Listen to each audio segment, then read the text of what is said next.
esferas da sociedade, tá? Então nós estamos na linha com a advogada Letícia Carvalho. Ô Letícia, bom dia, um prazer falar com você, tudo bem? Olá, bom dia. O prazer é todo meu. Tudo bem por aqui? Letícia, me diga uma coisa. O ECA completou 35 anos, né? O que ainda impede a sua plena aplicação nas políticas públicas voltadas à infância e à adolescência no Brasil, hein? Bom, muito obrigada, né, por essa pergunta, por essa oportunidade de estar aqui dialogando sobre esse tema que é tão importante. De fato, o Estatuto da Criança e do Adolescente completou 35 anos e o ECA, a gente sempre precisa lembrar que é uma ruptura com uma lógica anterior relacionada ao Código de Menores, em que crianças e adolescentes não eram reconhecidos enquanto sujeitos de direitos. Então, o ECA é a nossa principal base jurídica e se trata de uma conquista histórica aqui no Brasil, mas de fato, inúmeros desafios, como você já mencionou no início, persistem relacionados à violência contra esse público, à insuficiência de investimentos. Recentemente, inclusive, o Comitê dos Direitos da Criança da ONU revisou toda a implementação pelo Brasil da Convenção sobre os Direitos da Criança da ONU e cobrou diversas medidas, o que aponta justamente isso, que o ECA ainda enfrenta muitos desafios para sua aplicação nas políticas públicas aqui no Brasil. Então, não basta só celebrar, né, esse marco, a gente precisa defender a sua aplicação e, concretamente, respondendo essa questão, o que ainda impede a plena efetivação do Estatuto da Criança e do Adolescente, existem inúmeros desafios, mas o que eu gostaria de ressaltar aqui é justamente essa falta de investimentos, né? Falta de investimentos nos profissionais da rede de proteção, que é o Sistema de Garantias de Direitos da Criança e do Adolescente, em políticas adequadas e acessíveis para esse público e no fortalecimento desses serviços que funcionam voltados para esse público. Então, eu diria que seria por aí, em relação a essa falta de investimento. Quer dizer, essa seria uma das formas do Estatuto ser, digamos, melhor interpretado e adaptado, né, para enfrentar esses novos desafios, como o uso inseguro de tecnologias e crise climática, por exemplo. Isso tudo acaba interferindo nesse processo de implantação, né? Exatamente, interfere e como nós estamos falando de novas tecnologias do ambiente digital e também, né, como você mencionou, a crise climática, o que, além da questão dos investimentos, o que é muito importante que a gente ressalte é que os direitos previstos no ECA, eles se aplicam ao ambiente digital, eles se aplicam a esses novos fenômenos que nós estamos vendo aqui no Brasil, por exemplo, considerando a tragédia que aconteceu no Rio Grande do Sul. Então, a proteção, o direito de ser colocado em primeiro lugar, de ser respeitada a sua condição enquanto pessoa em situação peculiar, em uma fase peculiar de desenvolvimento, todos esses direitos que estão previstos no ECA se aplicam no ambiente digital e a essas novas realidades relacionadas à crise climática. Então, no ECA, por exemplo, nós temos que todos esses direitos devem ser aplicados com prioridade absoluta. O ECA vai detalhar o que está na nossa Constituição Federal, no artigo 227 da Constituição Federal, que diz que é uma responsabilidade compartilhada da família, do Estado e da sociedade colocar crianças em primeiro lugar, garantir os seus direitos com prioridade absoluta. O ECA, ele detalha essa prioridade absoluta, dizendo que crianças têm a primazia de receber proteção em quaisquer circunstâncias, seja, por exemplo, no ambiente digital ou em um contexto de desastres, por exemplo. Crianças devem ter precedência nos atendimentos dos serviços públicos. Crianças e adolescentes devem ter preferência na formulação de políticas públicas e, justamente, deve-se haver uma destinação privilegiada de recursos para essas políticas.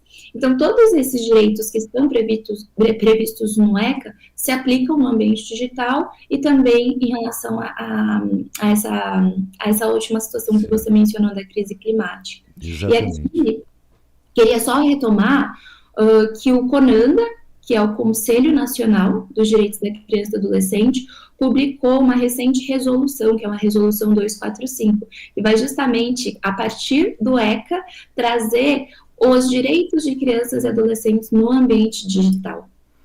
Isso é muito importante. Porque a gente percebe Letícia, que dar voz a crianças e adolescentes acontecem, mas de forma isolada por algumas instituições, alguns grupos, né, algumas iniciativas isoladas. Sendo que temos o CONANDA, temos o ECA, que engloba isso tudo, como você falou, na Constituição. Por que há essa dificuldade? E eu sou até meio paradoxal, né? Porque se são ações isoladas, por que não aproveita isso? O que está faltando para conscientizar, por exemplo, os meios institucionais políticos para que haja de fato um investimento concreto nessas políticas e na possibilidade, principalmente, de reinserção daqueles que por acaso estão, né, sendo ou estão num caminho, desviando de um caminho, o que coloca muita gente questionando a atuação do ECA. Você sabe disso? Isso só protege esses meninos que são inconsequentes. Quer dizer, está faltando política para que a coisa não se descaminhe para esse lado, não é isso? Exato. E a sua fala, a sua reflexão vai muito ao encontro de uma reflexão importante que nós temos que fazer com relação ao Estatuto da Criança e Adolescente, que é essa quebra com uma lógica do Código de Menores, com uma lógica de entender uma criança que recebe proteção e outra que deve ser punida. Então, nós precisamos superar essa lógica culturalmente. Então, na base normativa, nós temos essa alteração, que é justamente esse símbolo tão importante que o ECA traz e que completa 35 anos. Mas a gente ainda precisa, enquanto sociedade, superar essa visão cultural e compreender crianças e adolescentes, todos eles sem discriminação, enquanto sujeitos de direitos e que devem receber, como eu já mencionei, essa preferência nas políticas públicas e na destinação privilegiada de recursos. Exatamente. Eu digo que não é uma política cultural, é uma política estrutural, ou desestruturada, melhor dizendo, né? Seria por aí. Letícia, eu gostaria que você, para as famílias, por exemplo, que estão nos acompanhando agora, que estão ouvindo, educadores que acompanham o programa, que pontos do ECA você acha que merecem assim, ser mais conhecidos e defendidos no dia a dia e que muitas vezes, ou na maioria delas, são negligenciados? Olha, eu ousaria dizer agora que é o direito à participação. Tá. O direito à participação, a participação, na verdade, de crianças e adolescentes, não é um favor, mas é um direito, de fato.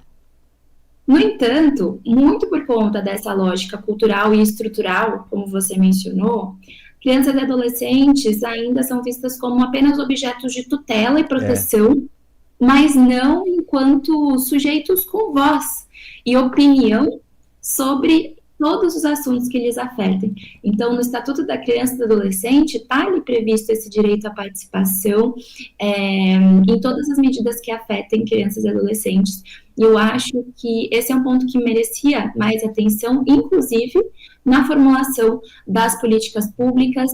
E quando a gente está falando, considerando educadores e família também, sobre direito à participação, essa participação ela pode acontecer em casa, né? Para tomar a decisão do dia a dia, nas escolas também, porque é o espaço onde hoje as crianças mais estão, né? É um momento, um espaço muito significativo para a vida delas. E garantir essa participação, essa voz em todos esses setores é algo que merece muita atenção para que a gente veja crianças e adolescentes não só como objetos de proteção, mas que a gente leve em consideração que eles são aqueles que mais sabem sobre a sua própria realidade. Exatamente. E nesse sentido, ouvi-las pode nos fazer criar soluções e políticas públicas muito melhores, não só para elas, mas para todos nós. Com certeza. Letícia, eu gostaria que você deixasse aí, se você quiser, evidentemente, o seu Instagram para as pessoas que quiserem conversar, trocar ideia, algumas dicas, orientações, conhecer um pouco mais. O Instituto Alana, eu já sigo ele no Instagram, é Instituto Alana mesmo, né? É Isso, só Instituto confirmando. Alana mesmo. É isso Instituto mesmo. Alana, né? Agora, o seu, você quer deixar também, por favor? Claro, é Letícia OAK. Letícia O-A-K. Exatamente. O-A-K. A Exatamente. letra O, a letra A e a letra K. É isso? Exatamente. Mas também convido todos a seguirem o Instagram do próprio Instituto Alana e dos programas específicos do Instituto. É muito interessante. Exato. Eu já conhecia, já sigo há bastante tempo. Muito obrigado, viu, pela sua participação. Prazer enorme falar contigo. Bom dia para você. Muito obrigada. Ótimo dia.